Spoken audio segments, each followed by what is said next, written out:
ম্যাজিস্ট্রেটি পাওয়ারের মাধ্যমে যদি আবারও ১/১১-র পুনরাবৃত্তি হয়, তাহলে স্পষ্ট করে বলতে চাই আবারও গণ অভ্যুত্থানের সৃষ্টি হবে, জনগণ রাজপথে নেমে আসবে।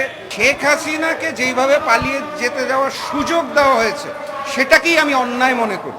সেনাপ্রধানক এই দায় কিন্তু উনি কখনোই এড়াতে পারবেন না। বহু আওয়ামী রাঘব বোয়াল বড় বড় নেতা, তাদেরকেও পালিয়ে যাওয়ার সুযোগ দেওয়া হয়েছে।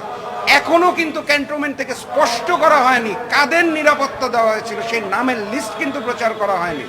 এখনো কারা ক্যান্টনমেন্টে আছে, কারা ছিল, এই লিস্ট প্রচার করা সেনাপ্রধানের দায়িত্ব। জনগণের এটা জানার অধিকার আছে এবং আমরা স্পষ্ট করে জানতে চাই কারা কারা পালিয়ে গেছে, কারা কারা এখনো দেশে আছে, কার হেফাজতে, কার নিরাপত্তায় আছে, কারণ তারা সকলেই গণহত্যাকারীর দোসর।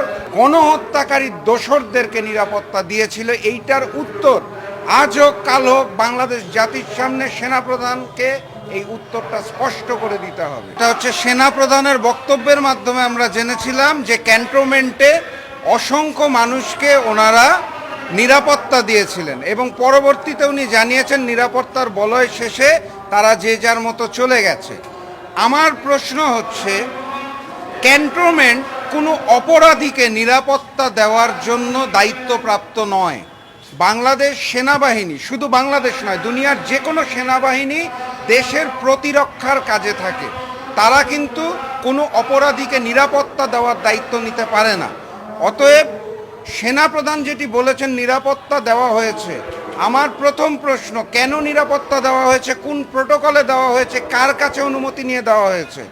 হাজারো শহীদের রক্তের বিনিময়ে আমরা যে নতুন বাংলাদেশ পেয়েছি, সেই দেশের জনগণ জানে না, কিন্তু ক্যান্টনমেন্টে আওয়ামী অপরাধীদের নিরাপত্তা দেওয়া হয়েছে এবং নিরাপত্তার পরবর্তীতে তাদেরকে সেফ এক্সিটের ব্যবস্থা করা হয়েছে।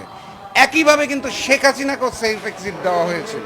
অতএব এইটার দায় যে কোনো অবস্থায় বাংলাদেশ সেনাবাহিনীকে নিতে হবে। কেন তারা এই জাতীয় গণহত্যাকারী দোসরদেরকে নিরাপত্তা দিয়েছিল, এইটার উত্তর আজ হোক কাল হোক বাংলাদেশ জাতির সামনে সেনাপ্রধানকে এই উত্তরটা স্পষ্ট করে দিতে হবে, ১ নাম্বার। ২ নাম্বার হচ্ছে, যেই এখন আমরা যে পরিস্থিতিটা দেখতে পাচ্ছি, ২ মাসের জন্য অন্তর্বর্তীকালীন সরকার সেনাবাহিনীকে ম্যাজিস্ট্রেটি পাওয়ার দিয়েছে। আমি যেটা স্পষ্টভাবে মনে করিয়ে দিতে চাই, 1/11-এর পরবর্তীতে যে সরকারটা বাংলাদেশে এসেছিল, প্রথম কিন্তু সবাই তাদেরকে পছন্দ করেছিল, সাদরে গ্রহণ করেছিল গুণগত মানের রাজনীতির পরিবর্তনের জন্য। পরবর্তীতে আমরা দেখলাম ১/১১ সরকার স্বৈরাচার রূপে নিজেদেরকে জনগণের সামনে তুলে ধরল। এই অন্তর্বর্তীকালীন সরকারকে আমরা অনেক আশা নিয়ে এই ক্ষমতাটা দিয়েছি। ইউনূস সাহেব থেকে শুরু করে যারা এসেছে তাদেরকে সাদরে গ্রহণ করেছি, কিন্তু এই মেয়াদ যদি দীর্ঘস্থায়ী হয় এবং ম্যাজিস্ট্রেটি পাওয়ারের মাধ্যমে যদি আবারও ১/১১-র পুনরাবৃত্তি হয়, তাহলে স্পষ্ট করে বলতে চাই আবারও গণ অভ্যুত্থানের সৃষ্টি হবে, জনগণ রাজপথে নেমে আসবে। কারণ আলটিমেট যে গোলটা গণতন্ত্র প্রতিষ্ঠা, মানুষ দীর্ঘদিন ধরে ভোট দিতে পারে না। আন্দোলন সংগ্রাম, দেশের গণতন্ত্র সেই দিন প্রতিষ্ঠিত হবে যেই দিন দেশের মানুষ নিজের ভোট সজ্ঞানে সুস্থ মস্তিষ্কে আনন্দমুখর পরিবেশে ভোট প্রদান করতে পারবে। তার আগ পর্যন্ত আমি মনে করি আন্দোলন চলছে এবং আন্দোলন চলবে, আন্দোলনের পরিসমাপ্তি ঘটে নাই। তৃতীয়ত, এই ম্যাজিস্ট্রেটি পাওয়ার দেওয়ার পরবর্তী আমি যেটা দেখতে পাচ্ছি সেটা হচ্ছে আওয়ামী লীগ গুজব সেল বিভিন্নভাবে প্রচারণা চালাচ্ছে যে এখন তাহারা তাদের উপর অত্যাচারের মামলা করতে পারবে। আমার এই জাতীয় কথাবার্তা শুনলে অত্যন্ত আশ্চর্য লাগে এবং হাসি পায়।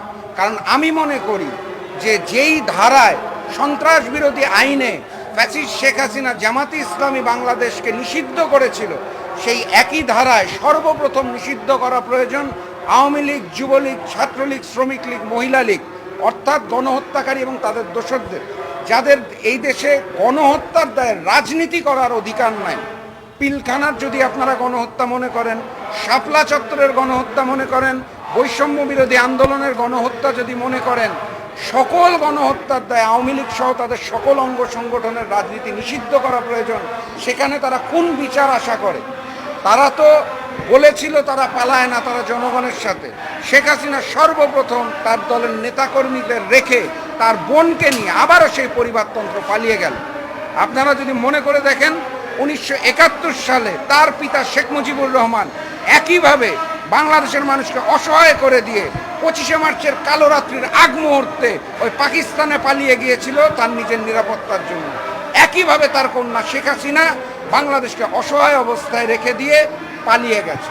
তবে কথাবার্তা পরিষ্কার, শেখ হাসিনার বিচার এই বাংলার মাটিতেই হতে হবে, একটা এক্সাম্পল ক্রিয়েট করতে হবে, নতুবা দিন শেষে পরবর্তীতে যারা আসবে তারাও কিন্তু এই ফ্যাসিজম করার সুযোগ পাবে, যেটা আমরা চাই না। না, প্রথমত আমি যেটা মনে করি, আমি আগেও যেটা বারবার বলেছি, শেখ হাসিনাকে যেইভাবে পালিয়ে যেতে যাওয়ার সুযোগ দেওয়া হয়েছে সেটাকেই আমি অন্যায় মনে করি।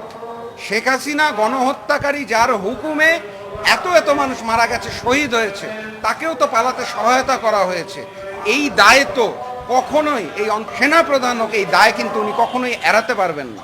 এবং পরবর্তীতে আমরা যেটা দেখতে পেয়েছি, প্রত্যেকটা কার্যক্রম ধীরলয়ে হয়েছে এবং বহু আওয়ামী রাঘব বোয়াল বড় বড় নেতা তাদেরকেও পালিয়ে যাওয়ার সুযোগ দেওয়া হয়েছে। এখনো কিন্তু ক্যান্টনমেন্ট থেকে স্পষ্ট করা হয়নি কাদের নিরাপত্তা দেওয়া হয়েছিল, সেই নামের লিস্ট কিন্তু প্রচার করা হয়নি। এখনো কারা ক্যান্টনমেন্টে আছে, কারা ছিল, এই লিস্ট প্রচার করা সেনাপ্রধানের দায়িত্ব। জনগণের এটা জানার অধিকার আছে এবং আমরা স্পষ্ট করে জানতে চাই কারা কারা পালিয়ে গেছে, কারা কারা এখনো দেশে আছে, কার হেফাজতে, কার নিরাপত্তায় আছে, কারণ তারা সকলেই গণহত্যাকারীর দোষর এবং আসামি, তাদেরকে গ্রেফতারের আওতায় আনতে হবে। একইভাবে যারা দেশের বাইরে চলে গেছেন তাদেরকেও ফিরিয়ে আনার ব্যবস্থা করতে হবে। আপনারা নিশ্চয়ই জানেন ভারতের সাথে বাংলাদেশের এই বন্দি বিনিময় চুক্তি আছে, যেটা শেখ হাসিনা নিজে করেছিলেন 2013 সালে। তো সেই একই চুক্তির মাধ্যমে গণহত্যার দায় শেখ হাসিনাকেও কিন্তু বাংলাদেশে ফিরিয়ে দিতে হবে। এটা আমাদের দাবি, জনগণের দাবি, এটা হতেই হবে।